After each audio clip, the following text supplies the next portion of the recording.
జమ్మూ కాశ్మీర్లో ఆర్టికల్ 370 రద్దు చేసి నేటికి సరిగ్గా 5 ఏళ్లు పూర్తయ్యాయి. కశ్మీర్కు ప్రత్యేక ప్రతిపత్తి కలిగించే ఆర్టికల్ 370ని 2019లో ఇదే రోజున రద్దు చేసింది ప్రభుత్వం. ఈ ఆర్టికల్ ఉండటం వల్ల జమ్మూ కాశ్మీర్కు భారత రాజ్యాంగం పరిమితం వర్తించేది.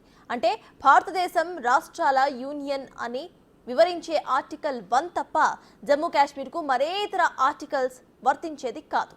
అంతేకాదు అక్కడ ప్రత్యేక రాజ్యాంగం కూడా ఉండేది. ఆర్టికల్ 370 అలాంటి ప్రతిపత్తిని కల్పించింది.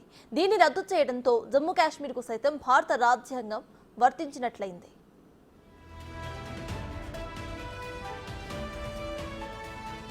అంతకుముందు జమ్మూ కాశ్మీర్లో ప్రత్యేక రాజ్యాంగం ఉన్న కారణంగా భారత రాజ్యాంగంలోని ఏదైనా భాగాన్ని కొన్ని మార్పులతో ఆ రాష్ట్రానికి వర్తింపచేసేలా చేసే అధికారం భారత రాష్ట్రపతికి ఉండేది. దీనికి రాష్ట్ర ప్రభుత్వ అనుమతి తప్పనిసరి అయ్యేది. అందుకే ఇలాంటి వాటన్నిటికీ కూడా చరమగీతం పాడుతూ భారత పార్లమెంట్ ఆగస్టు 5, 2019లో ఆర్టికల్ 370 రద్దుకు ఆమోదం తెలిపింది.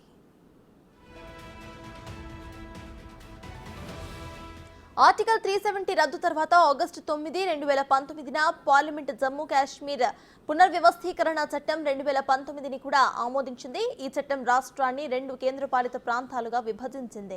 దీంతో జమ్మూ కాశ్మీర్ రాష్ట్రం, జమ్మూ కాశ్మీర్, లదాఖ్ అనే 2 కేంద్రపాలిత ప్రాంతాలుగా విడిపోయాయి. దేశంలోని ఇతర రాష్ట్రాలు, కేంద్రపాలిత ప్రాంతాలకు వర్తించే చట్టాలు ఈ 2 ప్రాంతాలకు కూడా వర్తిస్తాయి.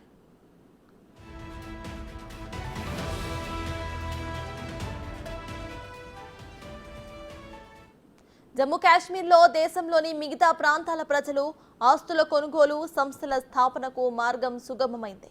దశాబ్దాల అశాంతితో అల్లాడుతున్న ప్రాంతంలో రాజ్యాంగ హోదా రాత్రికి రాత్రే మారిపోయింది. ఆర్టికల్ 370 రద్దు చేసిన వెంటనే దేశంలోని అనేక మంది వ్యక్తులు మరియు సంస్థలు దాని రాజ్యాంగబద్ధతను సవాలు చేస్తూ సుప్రీంను ఆశ్రయించగా ఆర్టికల్ 370 రద్దును సర్వోన్నత న్యాయస్థానం కూడా సమర్థించింది.